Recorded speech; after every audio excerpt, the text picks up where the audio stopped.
সুষ্ঠু ভোটের অঙ্গীকার নিয়ে নতুন নির্বাচন কমিশনের শপথ। ভোট নিয়ে আর প্রহসন চান না সাধারণ মানুষ। ভোট দিন কেউ না দিয়ে পারবে, যার যার ভোট হ্যাঁ এই দিন দিয়ে আইতে পারে, স্বতঃস্ফূর্তভাবে ভোট কেন্দ্রে গিয়ে ভোট দিতে পারে, সেটাই আমাদের প্রত্যাশা। আগের ইসিদের বিচারের আশাবাদ। রাষ্ট্র সংস্কারে বিএনপির একগুচ্ছ প্রস্তাব চূড়ান্ত, স্থায়ী কমিটিতে অনুমোদন, লক্ষ্য জনগণের মালিকানা ফেরানো। সত্যিকার গণতান্ত্রিক অর্ডারে জনগণের মালিকানা ফিরিয়ে দিয়ে তাদের কাছে জবাবদিহি দায়বদ্ধতার যে বিষয়টা সেটা নিশ্চিত করতে হবে। সুপারিশ জমা শিগগিরই। ভুয়া মামলাকারীদের তালিকা করতে স্বরাষ্ট্র কমিটি গঠন। আওয়ামী লীগ বিশৃঙ্খলার চেষ্টা করলে কঠোর ব্যবস্থা, প্রশাসনের স্থবিরতা কাটানোর চেষ্টা। দাবি আদায়ে কঠোর আন্দোলনের হুঁশিয়ারি অটোরিকশা চালকদের। ভুল চিকিৎসায় শিক্ষার্থী মৃত্যুর অভিযোগে রণক্ষেত্র পুরান ঢাকার জনসন রোড। যুক্তরাষ্ট্রের বাজারে জিএসপি সুবিধা ফেরাতে শ্রম অধিকার নিশ্চিতের তাগিদ। সবার জন্য ন্যূনতম মজুরি বোর্ড গঠনের পরামর্শ অর্থনীতিবিদদের। জাতিসংঘ জলবায়ু সম্মেলনে দীর্ঘ দর কষাকষির পর সমঝোতা। গরিব দেশগুলোকে বছরে $300 বিলিয়ন দেওয়ার প্রতিশ্রুতি ধনীদের। এবং সৌদি আরবের জেদ্দায় চলছে আইপিএল এর মেগা নিলাম। ইতিহাসের সর্বোচ্চ 27 কোটি রুপিতে ঋষভ পান্থকে দলে ফেরালো লখনৌ। দর্শক স্বাগত নিউজ 24 সংবাদে। আর পুরো সংবাদ জুড়ে আপনাদের সাথে আছি আমি ফয়সাল মাহমুদ এবং আমি তানিয়া হারুন। দেখছিলেন সংবাদ শিরোনাম। এবারে পুরো খবর। বিতর্কিত 3টি নির্বাচনে নানা অনিয়মের গ্লানি ঘোচাতে পথ চলা শুরু করল নতুন নির্বাচন কমিশন। রোববার সুপ্রিম কোর্টের জাজেস লাউঞ্জে নবগঠিত এএমএম নাসির উদ্দিনের নেতৃত্বাধীন 5 কমিশনারকে শপথ পাঠ করান প্রধান বিচারপতি। এ সময় জনগণের দীর্ঘ সংগ্রামের কথা স্মরণ করে সুষ্ঠু নির্বাচন আয়োজনে প্রতিজ্ঞাবদ্ধ থাকার কথা জানান প্রধান নির্বাচন কমিশনার। বিস্তারিত জানাচ্ছেন হাবিবুল ইসলাম হাবিব। জাল ভোট কিংবা রাতের ভোটের মতো বিতর্কিত 3টি নির্বাচন শেষে অবাধ সুষ্ঠু নির্বাচনের অপেক্ষায় গোটা দেশ। সেই অঙ্গীকার নিয়ে শপথ নিলেন এএমএম নাসির উদ্দিনের নেতৃত্বাধীন নির্বাচন কমিশন। বেলা 1টার দিকে সুপ্রিম কোর্টের জাজেস লাউঞ্জে পৌঁছান নবনিযুক্ত প্রধান নির্বাচন কমিশনার সহ 5 কমিশনার। এ সময় তাদের স্বাগত জানান সুপ্রিম কোর্ট প্রশাসন ও নির্বাচন কমিশনের কর্মকর্তারা।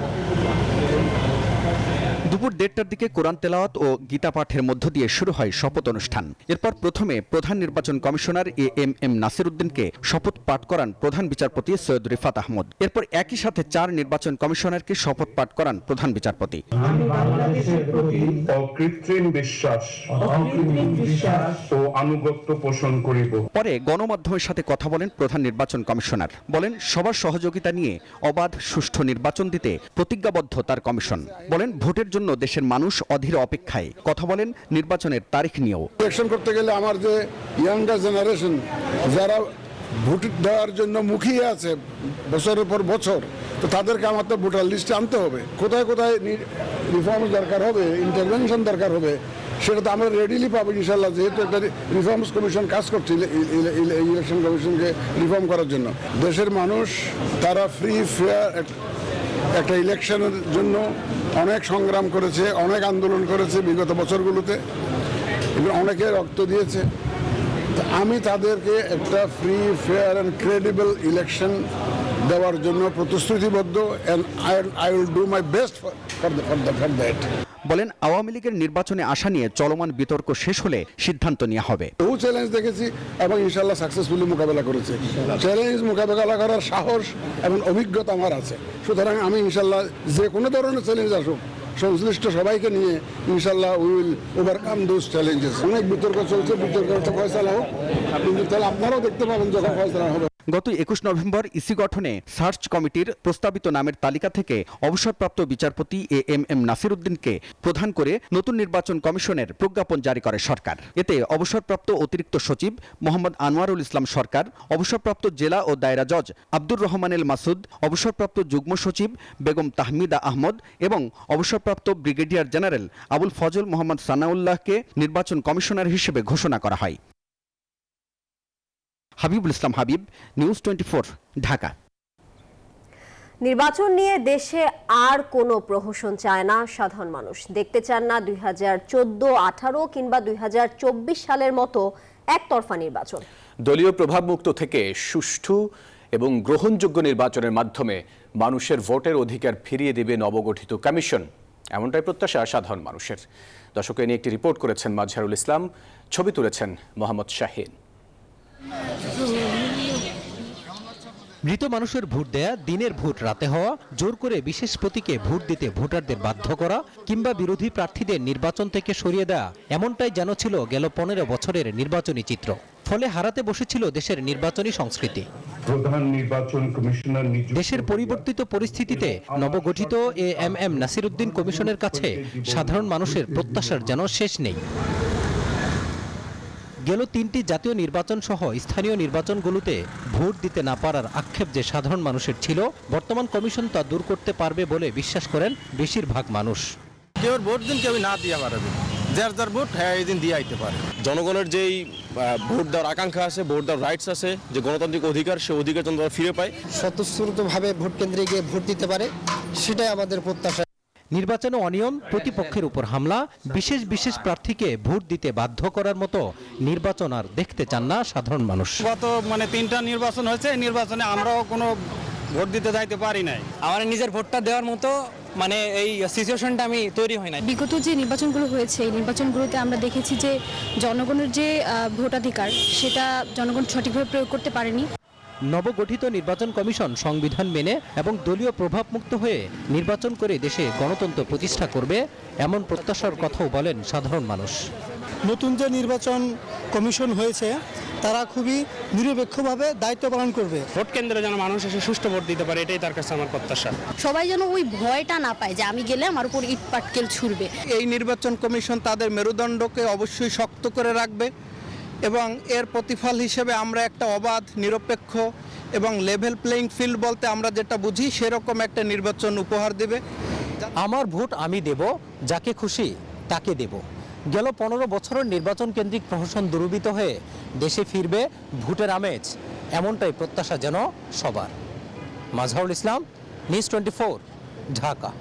দর্শক, নির্বাচনে ব্যাপক অনিয়ম করে সাবেক কমিশনাররা শপথ ভঙ্গ করেছেন বলে মন্তব্য করেছেন ইসি সংস্কার কমিশনের প্রধান। তাদের বিচার করে শাস্তি দিতে চান তারা। তত্ত্বাবধায়ক সরকার বহালের বিষয়ে সবাই একমত বলে জানিয়েছেন নির্বাচন ব্যবস্থা সংস্কার কমিশনের প্রধান। সকালে নির্বাচন ভবনে সুশীল সমাজের প্রতিনিধিদের সঙ্গে মত বিনিময় শেষে তিনি এই কথা বলেন। অংশীজনদের সাথে ধারাবাহিকভাবে মত বিনিময় করছে নির্বাচন ব্যবস্থা সংস্কারে গঠিত কমিশন, যার মধ্য দিয়ে তৈরি হবে অবাধ, সুষ্ঠু ও গ্রহণযোগ্য নির্বাচন আয়োজনে প্রয়োজনীয় সংস্কারের প্রস্তাবনা। রবিবার আগারগাঁওয়ে নির্বাচন ভবনে সুশীল সমাজের প্রতিনিধিদের সাথে বৈঠক করেন কমিশনের প্রধান বদিউল আলম মজুমদার। আলোচনায় কমিশনের অন্য 2 সদস্য ছাড়াও অংশ নেন শিক্ষক, শিল্পী সহ নানা মহলের বিশিষ্টজনরা। বৈঠক শেষে গণমাধ্যমের সঙ্গে কথা বলেন মত বিনিময় সভায় অংশ নেয়া বিশিষ্টজনেরা। নির্বাচন ব্যবস্থা সংস্কারে দেয়া প্রস্তাবনাগুলো সাংবাদিকদের সামনেও তুলে ধরেন তারা। স্বচ্ছতা কিভাবে আপনাদের নির্বাচন কমিশনের মধ্যে আনা যেতে পারে, সেইটা একটা ব্যবস্থা আপনারা করেন, কারণ না হলে জনগণের যে আস্থাটা, সেই আস্থাটা ফেরত আসবে না। নির্বাচন ব্যবস্থায় তত্ত্বাবধায়ক সরকার ব্যবস্থাটি স্থায়ীভাবে এটা ইনকর্পোরেট করতে হবে। 2 কক্ষ বিশিষ্ট যদি আইনসভা হয়, তাহলে ও দায়বদ্ধতার জায়গাটা বেশি, পরিসরটা আরো বড় হবে। এ সময় নির্বাচন ব্যবস্থা সংস্কার কমিশনের প্রধান কথা বলেন তত্ত্বাবধায়ক সরকার ও অনিয়মের সঙ্গে জড়িত সাবেক কমিশনারদের বিষয়েও। কেউ এর বিরোধিতা করে নাই আমাদের তত্ত্বাবধায়ক সরকারের প্রয়োজনীয়তার কথা, সবাই একমত ছিল। আমাদের অতীতের নির্বাচন কমিশনগুলো যে কলঙ্কজনক নির্বাচন করেছে, পাতানো নির্বাচন করেছে, তো তারা এটা করার মাধ্যমে তারা শপথ ভঙ্গ করেছে, তারা সংবিধান লঙ্ঘন করেছে এবং এর তাদেরকে বিচারের আওতায় আনা কথা প্রায় সবাই বলেছে। ক্ষতিগ্রস্ত নির্বাচন ব্যবস্থাকে আবারও সঠিক পথে ফেরাতে নির্ধারিত সময়ের মধ্যেই তাদের প্রস্তাবনা তুলে ধরবেন বলেও জানান বদিউল আলম মজুমদার। এমনভাবে তারা শক্তিশালী হবে, স্বাধীন হবে। সজল দাস, নিউজ 24, ঢাকা। নতুন নির্বাচন কমিশন শপথ গ্রহণের মধ্য দিয়ে জনগণের প্রত্যাশা পূরণের পথ সহজ হবে বলে মন্তব্য করেছেন বিএনপির স্থায়ী কমিটির সদস্য আমির খসরু মাহমুদ চৌধুরী। রবিবার তুরস্কের রাষ্ট্রদূত রামিজ সানের সঙ্গে বৈঠক শেষে গণমাধ্যম কর্মীদের সঙ্গে আলাপকালে মন্তব্য করেন তিনি। বলেন, বর্তমান ইসি দেশের মানুষের ভোটের অধিকার পূরণে কাজ করবে। এ সময় তিনি আরো বলেন, বাংলাদেশে একটি সুষ্ঠু নির্বাচনের অপেক্ষা করছেন দেশি বিদেশি স্টক হোল্ডাররা। বৈঠকে চিকিৎসা, পর্যটন, ব্যবসা বাণিজ্য খাতে দুই দেশের সম্পর্ক আরও উন্নতিকরণের অগ্রগতি নিয়ে আলোচনা হয়েছে বলেও জানান তিনি। এছাড়াও আন্তর্জাতিকভাবে রোহিঙ্গা সমস্যা সমাধানে বাংলাদেশের পক্ষে কাজ করতে চায় তুরস্ক। আগামী দিনে বাংলাদেশে তাদের বিনিয়োগের ইস্যু আছে, অনেক বিষয় আছে। তারা অপেক্ষা করছে কবে একটা পিসফুল ট্রান্সফার করে একটা ডেমোক্রেটিক অর্ডার ফিরে আসবে, একটা নির্বাচিত সরকার, সংসদ হবে যারা জনগণের কাছে দায়বদ্ধ থাকবে, জবাবদিহি থাকবে, এবং যার কারণে তারা আগামী দিনে যারা স্টেক হোল্ডাররা অপেক্ষা করছে তারাও সিদ্ধান্ত নিতে পারবে। দ্বিকক্ষ বিশিষ্ট সংসদ প্রবর্তন, তত্ত্বাবধায়ক সরকার ব্যবস্থা পুনঃস্থাপন, রাষ্ট্রপতি ও প্রধানমন্ত্রীর ক্ষমতার ভারসাম্য আনা এবং এক ব্যক্তি দুইবারের বেশি প্রধানমন্ত্রী না হওয়ার বিধান সহ সংবিধানের এক গুচ্ছ সংস্কার প্রস্তাব চূড়ান্ত করেছে বিএনপি। দলের এই প্রস্তাব শিগগিরই সংবিধান সংস্কার কমিশনে জমা দেওয়া হবে। বিএনপি তাদের ৩১ দফা সংস্কার প্রস্তাবের আলোকেই সংবিধান সহ রাষ্ট্রের গুরুত্বপূর্ণ প্রাতিষ্ঠানিক সংস্কারের প্রস্তাবগুলো চূড়ান্ত করেছে বলে জানান দলটির নেতারা। সাইফুল ইসলাম জানাচ্ছেন বিস্তারিত।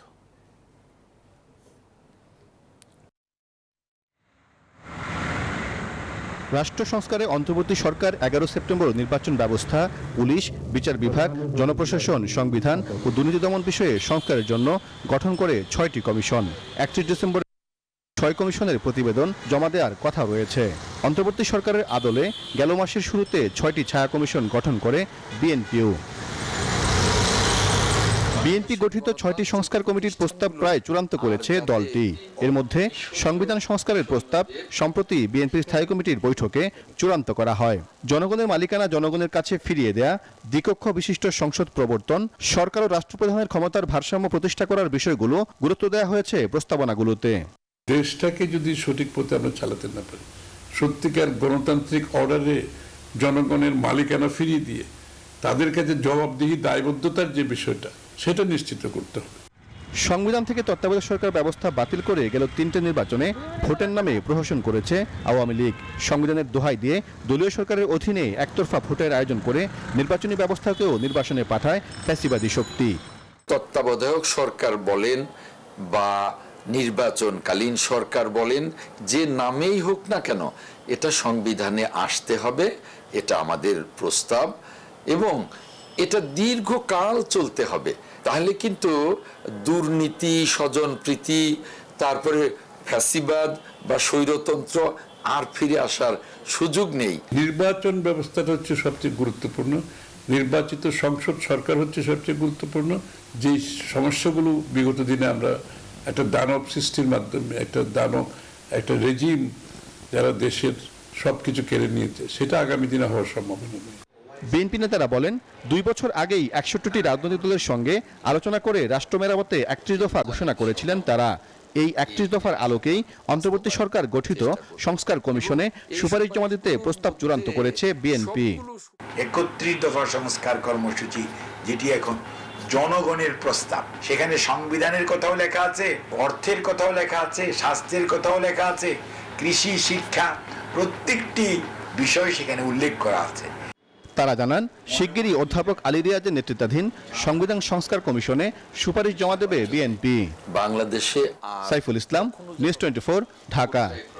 জুলাই বিপ্লবের পর বেড়ে যাওয়া সারা দেশের মিথ্যা এবং হয়রানিমূলক মামলার তালিকা করতে কমিটি করেছে স্বরাষ্ট্র মন্ত্রণালয়।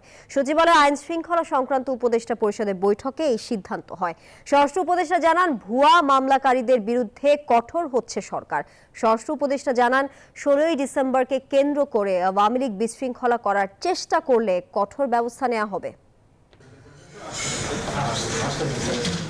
9 উপদেষ্টাকে নিয়ে গঠিত আইন শৃঙ্খলা সংক্রান্ত উপদেষ্টা পরিষদের চতুর্থ বৈঠক ছিল রোববার। স্বরাষ্ট্র উপদেষ্টা অবসরপ্রাপ্ত লেফটেন্যান্ট জেনারেল জাহাঙ্গীর আলম চৌধুরীর সভাপতিত্বে সকাল 11টায় শুরু হয় বৈঠক। প্রায় 2 ঘন্টা পর সংবাদ ব্রিফিংয়ে এই বৈঠকের সিদ্ধান্ত জানান উপদেষ্টা। স্বরাষ্ট্র উপদেষ্টা বলেন, সারা দেশে যাদের বিরুদ্ধে ভুয়া মিথ্যা মামলা আছে সেসব মামলা প্রত্যাহারের জন্য একটি কমিটি করে দেয়া হয়েছে। যারা মিথ্যা মামলা করেছে তাদের বিরুদ্ধেও নেওয়া হবে ব্যবস্থা। যারা ভুয়া মামলা এবং মিথ্যা মামলা করতেছে তাদের বিরুদ্ধে আমরা পদক্ষেপ নিব এবং তাদের বিরুদ্ধে আইনানুগ বড় ধরনের আইনানুগ আমরা ব্যবস্থা নিব এবং এই ভুয়া মামলা এবং মিথ্যা মামলা যাদের আসামি করা হয়েছে তারা যেন কোনো অবস্থায় হ্যারাস না হয় এই জন্য আমরা একটা কমিটি করে দিচ্ছি। 16 ডিসেম্বর বিজয় দিবসকে উদযাপন উপলক্ষে আইন শৃঙ্খলা পরিস্থিতি নিয়েও আলোচনা হয়েছে বৈঠকে। স্বরাষ্ট্র উপদেষ্টা বলেন, আওয়ামী লীগ সহ যে কোনো দল আইন শৃঙ্খলার অবনতির চেষ্টা করলে কঠোর হবে সরকার। আমরা আইন শৃঙ্খলার ব্যাপারে কোনো উদ্বিগ্ন নাই। আমাদের আইন শৃঙ্খলা পরিস্থিতি মোটামুটি আল্লাহ দিলে একটা স্যাটিসফ্যাক্টরি লেভেলে চলে আসছে আর 1 থেকে 16তে কোনো ধরনের কোনো সমস্যা হবে না। অবসরে যাওয়া বিভিন্ন আইন শৃঙ্খলা বাহিনীর সদস্যদের ট্রাফিকের কাজে নিয়োগ দেওয়া হবে বলেও জানান স্বরাষ্ট্র উপদেষ্টা। বলেন, এদের সংখ্যা হবে 500 জন। তাদের দাবি আমরা মানব, আমাদের দাবিও তারা মানবে। মাসুদা লাবণী, নিউজ 24, ঢাকা। 43 থেকে 47 এই 5 বিসিএসে 18,000-এর উপরে প্রার্থী নিয়োগ দিয়েছে সরকার। এদের মধ্যে ক্যাডার 12,500 আর নন ক্যাডার 5,500 জন। সচিবালয়ে সংবাদ সম্মেলনে এসব তথ্য জানিয়েছেন জনপ্রশাসন সচিব। তিনি বলেন, প্রশাসনের স্থবিরতা কাটিয়ে দ্রুতই সবকিছু স্বাভাবিক করার চেষ্টা করা হচ্ছে। এদিকে সরকারি কর্মচারীদের সম্পদের হিসেব দেওয়ার সময় 1 মাস বাড়িয়ে 31 ডিসেম্বর করা হয়েছে। গেল 15 বছরে আওয়ামী শাসনামলে দীর্ঘদিন নিয়োগ না থাকায় শূন্য আছে কিছু পদ। একই সাথে অন্তর্বর্তী সরকার গঠনের পর ফ্যাসিবাদকে সহায়তা করা অনেক কর্মকর্তাদের অবসরে পাঠানো হয়েছে। তাই প্রশাসনের শূন্যতা পূরণে নতুন নিয়োগের সিদ্ধান্ত নিয়েছে জনপ্রশাসন মন্ত্রণালয়।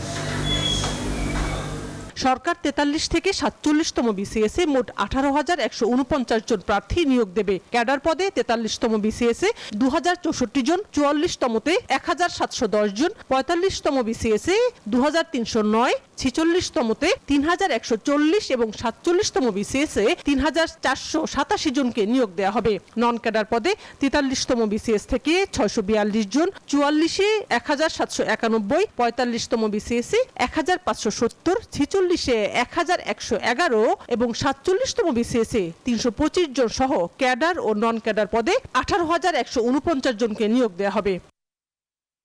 জনপ্রশাসন মন্ত্রণালয়ের সিনিয়র সচিব বলেন, প্রশাসনের স্থবিরতা কাটাতে ডেপুটি সেক্রেটারি থেকে অতিরিক্ত সচিব পর্যায় পর্যন্ত পদোন্নতির কাজ শুরু হচ্ছে। বঞ্চিত অতিরিক্ত সচিবদের গ্রেড 1-এ উন্নীত করা হবে। একই সাথে নতুন ডিসিদের ফিট লিস্ট তৈরির কাজও শুরু হবে। দীর্ঘদিনের যে জঞ্জাল ছিল এবং এত 16 বছরের মধ্যে যে ধরনের যারা ছিল এদেরকে একবারে বাদ দিয়ে আপনি একবারে নিয়ে আসবেন এই পর্যায়ে।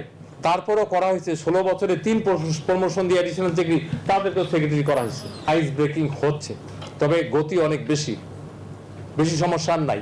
সরকারি কর্মচারীদের সম্পদের হিসেব জমা দেওয়ার সময়সীমা 30 নভেম্বর থেকে বাড়িয়ে 31 ডিসেম্বর পর্যন্ত করা হয়েছে। সম্পদ বিভাগের সংখ্যা হলো 15 লাখ, পিয়ন থেকে একেবারে প্রেসিডেন্ট। এটা আপনাদেরকে এখন বললে হবে আনঅফিশিয়াল, কিন্তু আমি একটা চিঠি ইস্যু করবো, আমাদের আপলোড করবো, আপনাদেরকে দিব। আমরাও এখন বানানোর চিন্তা করতেছি। এটা আপ টু বাড়াইলে 31 ডিসেম্বর 2024, কারণ অনেকে আমি টু বি ফ্র্যাঙ্ক এটা বুঝতেই পারতেছে না। এটা বোঝাইতেও সময় লাগবে। 16 বছর যে জিনিস হয় নাই একদিনে আপনি কিভাবে করবেন? ডিসি নিয়োগ নিয়ে তার বিরুদ্ধে প্রচারিত সংবাদ মিথ্যে বলে দাবি করেন জনপ্রশাসন সচিব। জানান, এ ব্যাপারে 3 উপদেষ্টাকে নিয়ে একটি কমিটি করা হয়েছিল। কমিটি এ অভিযোগের সত্যতা পায়নি। যে পত্রিকা অথবা যে মিডিয়া যেটা প্রচার করেছে হয়তো তারা না বুঝে অথবা ভুল বুঝে করেছে, এখন তারা রিয়েলাইজ করে যে ইট ওয়াজ রং। শাহনাজ ইয়াসমিন, নিউজ 24, ঢাকা। দর্শক, ফরেন সার্ভিস একাডেমিতে ব্রিফ করছেন প্রধান উপদেষ্টার প্রেস উইং। আমরা সরাসরি যাচ্ছি সেখানে। সরকার চেষ্টা করে যাচ্ছে যাতে ডেঙ্গু প্রতিরোধে কার্যকর ব্যবস্থা নেওয়া যায় এবং এই বিষয়ে জনসচেতনতা সৃষ্টি করা যায় এবং অন্যান্য আসলে যে পদক্ষেপগুলো গ্রহণ করলে ডেঙ্গুর মৃত্যু এবং ডেঙ্গুর সংক্রমণটা কমে আসবে সেই পদক্ষেপগুলো গ্রহণ করার জন্য সরকারের পক্ষ থেকে যাবতীয় উদ্যোগ নেওয়া হচ্ছে। হ্যালো, আমার নাম রকমুজ্জামান মনি, আমি দ্য বিজনেস স্ট্যান্ডার্ড পত্রিকায় কাজ করি। তো আমরা কিছুদিন লক্ষ্য করি যে আওয়ামী লীগের যে ভেরিফাইড ফেসবুক পেজ আছে সেখানে তাদের অ্যাক্টিভিটি গুলো প্রচারণা করা হয়। তো দেশে একটা আইন শৃঙ্খলা পরিস্থিতির অবনতিও আমরা খেয়াল করি। আপনারা কি মনে করেন, আপনারা খেয়াল করেছেন যে তারা তাদের ভেরিফাইড ফেসবুক পেজে প্রচারণা চালায় এবং এই প্রক্রিয়াটা তাদের নেতা কর্মীদের উজ্জীবিত করছে কিনা এবং আইন শৃঙ্খলা পরিস্থিতি অবনতি করতে তাদের এই যে প্রচারণা এইটা আসলে কোনোভাবে ভূমিকা পালন করছে কিনা? কেউ যদি সামাজিক যোগাযোগ মাধ্যম ব্যবহার করে কোনো ধরনের গুজব ছড়ায়, তাহলে সেই গুজবগুলোকে প্রতিরোধ করার জন্য সরকার সাধ্যমতো চেষ্টা করে যাচ্ছে। আপনারা দেখেছেন যে আমরা আমাদের প্রেস উইং থেকেও আমরা একটা আলাদা একটা পেজ খুলেছি, যেখানে আমরা চেষ্টা করছি যে আপনাদেরকে সঠিক তথ্যটা দেওয়ার জন্য, যাতে কেউ কোনো বিভ্রান্তি ছড়াতে না পারে। তাছাড়া ইন্ডিপেন্ডেন্ট ফ্যাক্ট চেকার যারা আছেন তারাও তাদের মতো করে এ ধরনের গুজবগুলো প্রতিরোধ করার চেষ্টা করছেন। গতকালকে আমরা দেখেছি আমাদের নিউজ সম্পাদক উনি একটা পোস্ট দিয়েছেন, ওনার পোস্ট দিয়ে উনি ওনার পত্রিকাকে ঘিরে ওনার পত্রিকাকে ব্যবহার করে একটা অপপ্রচার চালানোর চেষ্টা করা হয়েছিল।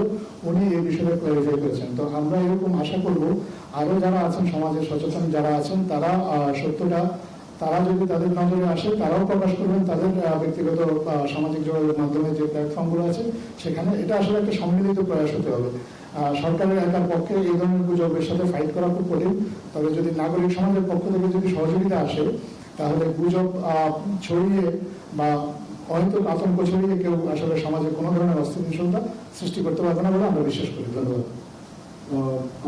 দর্শক, বক্তব্য রাখছিলেন প্রধান উপদেষ্টার প্রেস উইং। আমরা সরাসরি যুক্ত ছিলাম সেখানে। ভারতীয় আগ্রাসনে সহায়তার অভিযোগ এনে দৈনিক প্রথম আলোর কার্যালয়ের সামনে বিক্ষোভ হয়েছে। বাংলাদেশের জনগণ নামের ব্যানারে দুপুরে এই কর্মসূচি পালন করা হয়। ইংরেজি দৈনিক ডেইলি স্টারের বিরুদ্ধেও একই অভিযোগ তাদের। প্রথম আলো ও ডেইলি স্টার ভারতীয় আগ্রাসনে সহায়তা করছে এমন অভিযোগে দৈনিক প্রথম আলো পত্রিকার কার্যালয়ের সামনে বাংলাদেশের জনগণ ব্যানারে জিয়াফত কর্মসূচি ও বিক্ষোভ সমাবেশ পালিত হয়েছে। রবিবার দুপুরে রাজধানীর কারওয়ান বাজারে দৈনিক প্রথম আলো পত্রিকার কার্যালয়ের সামনে অবস্থান নেন বিক্ষোভকারীরা। বিক্ষোভকারীরা জানান, প্রথম আলো ও ডেইলি স্টার ভারতীয় আগ্রাসনে সহায়তা করছে, তাই তাদের তওবা করানোর জন্যই এই জিয়াফত কর্মসূচি। ডেইলি স্টার ও প্রথম আলো বাংলাদেশের ধর্মপ্রাণ মুসল্লিদের জঙ্গি বানানোর কারিগর হিসেবে কাজ করছে বলেও অভিযোগ করেন তারা। বাংলাদেশের শত্রু ভারতীয় দালাল বাংলাদেশে জনগণের টাকায় তারা পেপার পাবলিশ করে জনগণের টাকা নিয়ে জনগণের বিরুদ্ধে কাজ করতেছে, দেশের স্বার্থের বিরুদ্ধে কাজ করতেছে, ইসলামের বিরুদ্ধে কাজ করতেছে। আমাদের বাংলাদেশের জনগণ সেটা জানেই না। আমাদের সংগ্রাম সমস্ত ভারতীয় আধিপত্যবাদের বিরুদ্ধে, বাঙালি জাতীয়তাবাদের, বাঙালি সার্বভৌমত্বের সংগ্রাম। প্রত্যেকবারই এই সংগ্রামকে খারাপ লোকেরা, ভ্রান্ত লোকেরা এই সংগ্রামকে ছিনতাই করে নিয়ে গেছে এবং আমরা ছিনতাই করতে দিব না। প্রথম আলো পত্রিকার প্রধান কার্যালয়ের সামনে তাদের কর্মসূচির অংশ হিসেবে বেলা 12:30টার দিকে গরু জবাই দেয়া হয়। সেখানে করা হয় রান্নার আয়োজন। এমন কর্মসূচি দেখতে কয়েকশো উৎসুক জনতা ভিড় করেন সেখানে। এদিকে গরু জবাই কর্মসূচিকে ঘিরে নিরাপত্তা নিশ্চিতে পুলিশ, র্যাব ও সেনাবাহিনীর বিপুল সদস্য মোতায়েন করা হয়। এর আগে গেল শুক্রবার ডেইলি স্টার পত্রিকার প্রধান কার্যালয়ের সামনে বিক্ষোভ করেন তারা। সেখান থেকেই পত্রিকা দুটির কার্যালয়ের সামনে জিয়াফত কর্মসূচির ঘোষণা দেয়া হয়। মাহমুদ হাসান, নিউজ 24, ঢাকা। অটোরিকশা বন্ধের সিদ্ধান্ত প্রত্যাহার না করলে কঠোর আন্দোলনের হুঁশিয়ারি চালকদের। রোববারও রাজধানীতে সড়ক অবরোধ করেছেন তারা। লাইসেন্স ও রুট পারমিটের দাবি তাদের। এদিকে স্বরাষ্ট্র উপদেষ্টা বলেছেন, মহানগরীতে অটোরিকশা চলাচলের বিষয়ে আদালতের সিদ্ধান্তই চূড়ান্ত। আন্দোলনের পঞ্চম দিন রোববার সকালে ছোট ছোট মিছিল নিয়ে জাতীয় প্রেস ক্লাবের সামনে জড়ো হতে থাকেন অটোরিকশা চালকরা। সড়ক অবরোধ করে যান চলাচল বন্ধ করে দেন তারা। অটোরিকশা বন্ধ না করে লাইসেন্স এবং যৌক্তিক রুট পারমিট দেওয়ার দাবিতে বিক্ষোভ শুরু করেন শ্রমিকরা। জানান, দাবি পূরণ না হওয়া পর্যন্ত আন্দোলন অব্যাহত রাখবেন। আমরা দাবি অটোগাড়ি চলতে দিতে হবে, না হলে আমরা খাবো কি? আমাদের পেটে ভাবে লাথি মারাটাই ঠিক হবে না। দাবি জানাইতেছি, আমরা আরো দাবি জানাবো। আমরা যতক্ষণ ধরে আমরা নির্দেশ তো আমরা টাইম না দিব তখন আমরা দাবি জানাই দেব। এক পর্যায়ে আন্দোলনে সংহতি জানিয়ে রিকশা শ্রমিকদের বিক্ষোভে অংশ নেয় সিপিবি ও উদীচী শিল্পী গোষ্ঠী। হাইকোর্টের নির্দেশনা প্রত্যাহারের দাবি জানায় তারা। রিকশা শ্রমিকের বিরুদ্ধে যে ব্যবস্থা নেওয়া হয়েছে সেটাকে প্রত্যাহার করে তাদের জীবন জীবিকার নিশ্চয়তা বিধানের সিদ্ধান্ত আগামীকাল কোর্টে হোক আর না হোক আজকে সরকারের পক্ষ থেকে সেটা সিদ্ধান্ত নিতে হবে। এদিকে আদালত সময়োপযোগী সিদ্ধান্ত নেবে এমন আশাবাদ জানান স্বরাষ্ট্র উপদেষ্টা। উচ্চ আদালত থেকে যে নির্দেশনা আসে ওই নির্দেশনার মধ্যে আমরা কাজ করব। তো আমরা আশা করতে পারি একটা খুব ভালো নির্দেশনা আসবে এবং ওই নির্দেশনার আলোকে আমাদের এই অটোরিকশার এই প্রবলেমটা সমস্যাটা সমাধান হয়ে যাবে। 3 ঘন্টা সড়ক অবরোধ করে বিক্ষোভের পর মঙ্গলবার আদালতের নতুন নির্দেশনা আসার আগ পর্যন্ত আন্দোলন স্থগিত করে সড়ক ছাড়েন অটোরিকশা চালকরা। বদরুল আলম শাওন, নিউজ 24, ঢাকা। এবার আন্তর্জাতিক সংবাদ। জলবায়ু সংকটের ঝুঁকিতে থাকা দরিদ্র দেশগুলোকে প্রতি বছর পরিবেশ দূষণকারী ধনী দেশগুলো দেবে $30,000 কোটি। 2035 সাল পর্যন্ত দেওয়া হবে এই অর্থ। রোববার আজারবাইজানের রাজধানী বাকুতে জাতিসংঘের জলবায়ু সম্মেলনে প্রায় 200টি দেশের প্রতিনিধিরা এই বিষয়ে একমত হন। গেল 11 নভেম্বর শুরু হয় জাতিসংঘের জলবায়ু সম্মেলনের এবারের আসর। গেল শুক্রবারেই তা শেষ হওয়ার কথা ছিল। তবে জলবায়ু তহবিলে অর্থায়নের বিষয়ে কোনো সমঝোতা না হওয়ায় তা একদিন বাড়ানো হয়।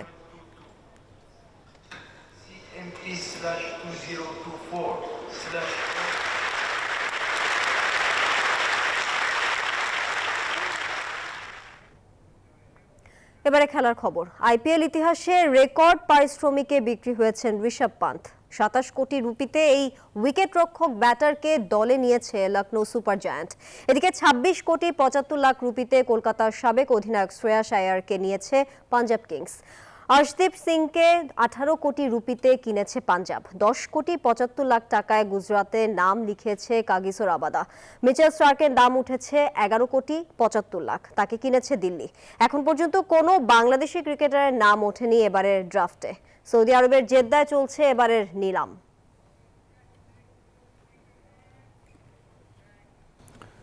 দর্শক, এই ছিল নিউজ 24 সংবাদে। এতক্ষণ সঙ্গে থাকার জন্য সবাইকে ধন্যবাদ।